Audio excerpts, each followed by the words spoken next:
નમસ્કાર વિદ્યાર્થી મિત્રો, all in one study digital YouTube ચેનલમાં દરેક વિદ્યાર્થી મિત્રોનું હાર્દિક સ્વાગત છે. વિદ્યાર્થી મિત્રો, આપણે આજે જોઈ રહ્યા છીએ જવાહર નવોદય વિદ્યાલય પ્રવેશ પરીક્ષા ભાષા ગુજરાતીની અંદર આપણને જે ફકરાઓ પૂછાવાના છે એ ફકરાઓનું આપણે રિવિઝન કરી રહ્યા છીએ. ત્યારે આપણી સામે એક નવો ફકરો છે કે રણ પ્રદેશમાં ફિલ્મનું શૂટિંગ કરવાનું છે.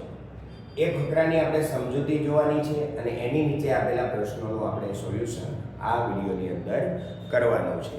તો વિદ્યાર્થી મિત્રો, આપણે પહેલા ફકરાને સમજી લઈએ.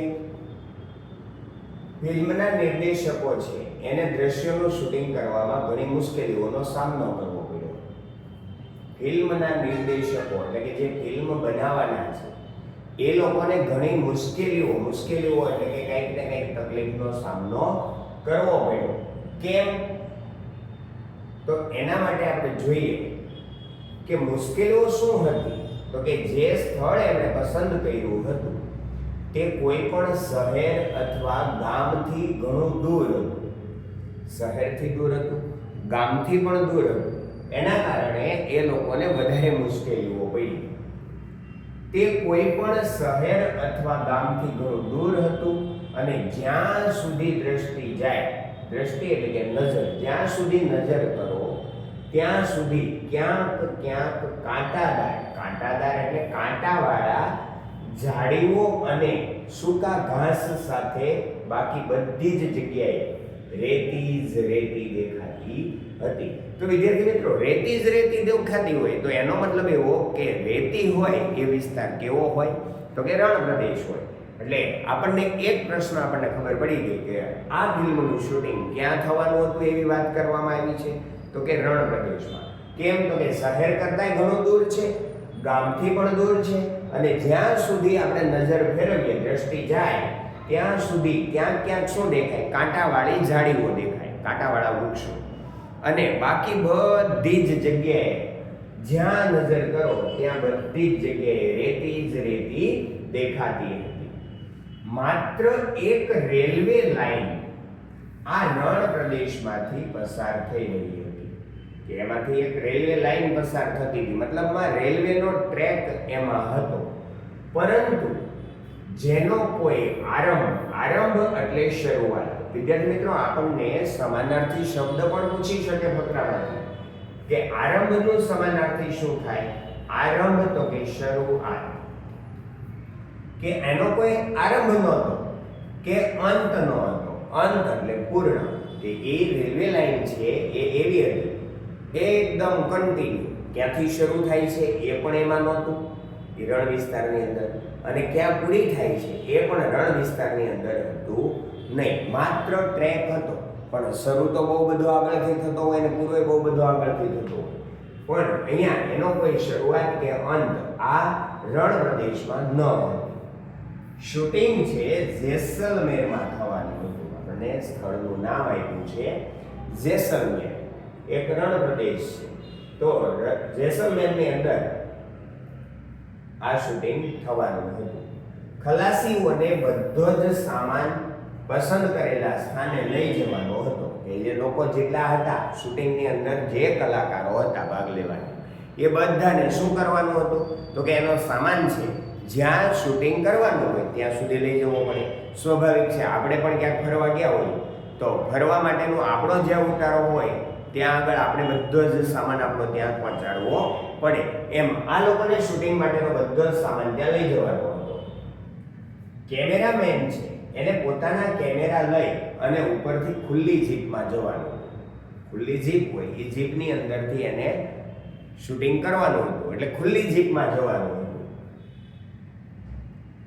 જેથી તેઓ રેલની તરફ ભાગતા ઊંટોની ફિલ્મ લઈ શકે. રેલની બાજુ, રેલનો જે ટ્રેક હતો એની બાજુ કોઈ ટ્રેન આવવાની હશે, એ ટ્રેન બાજુ ઊંટ ભાગતા હોય, દોડતા હોય એવો વિડીયો એને લેવો હતો. અને એ લેવા માટે એને શું કરવું પડે એમ હતું? તો કે ખુલ્લી જીપમાંથી, જો જીપ બંધ હોય તો કાચ ને બધું એને નડે, એટલા માટે એને શું કરવાનું હતું? ખુલ્લી જીપમાં જવાનું હતું. આથી એ જરૂરી હતું કે શૂટિંગના સ્થાન સુધી કોને લઈ જવા પડે? ઊંટોને લઈ જવા પડે. અને કેમેરાને પહોંચાડવા માટે એક પાકી સડક હોય, પાકી સડક હોય, જેથી કરી અને આ કેમેરાને પહોંચાડી શકાય, ઊંટોને એમાં બેસાડીને પહોંચી શકાય કે કોઈ વસ્તુ હોય તો. પણ આ લોકોને પાકી સડકની જરૂર હતી. બીજી વાત એવી હતી કે એક રેલગાડી મળી જાય, કે રેલગાડી મળી જાય તો કેમેરાવાળા બધા એમાં કેમેરાને બધું લઈ અને જતા રહે. પરંતુ અચાનક કોલસાના ભાવ વધી ગયા તો અહીંયા આપણી પાસે એક વિરોધી શબ્દ પણ પૂછી શકે. વધી ગયા નો વિરોધાર્થી શબ્દ છે ઘટી ગયા. જે રેલગાડીનો ઉપયોગ તેમણે કરવાનો હતો એ એક દિવસની સૂચના પર રદ કરવામાં આવી, કે એ લોકોને જે ટ્રેનમાં જવાનું હતું આ બધું વસ્તુ લઈ, એ ટ્રેન કોલસાના ભાવ વધી જવાના કારણે રદ કરવામાં આવી હતી એક દિવસ પૂરતી, એટલે કે કેન્સલ કરવામાં આવી હતી. અને એના કારણે આપણને સમજાય કે ફિલ્મના જે નિર્દેશકો છે એ લોકોને મુશ્કેલીઓનો સામનો કરવો પડ્યો હતો. તો વિદ્યાર્થી મિત્રો, આ ફકરો હતો. એની નીચે આપણી પાસે કેટલાક પ્રશ્નો આપેલા છે. પહેલો જ પ્રશ્ન મેં તમને કીધું હતું, વધી ગયાનો વિરોધી શબ્દ છે.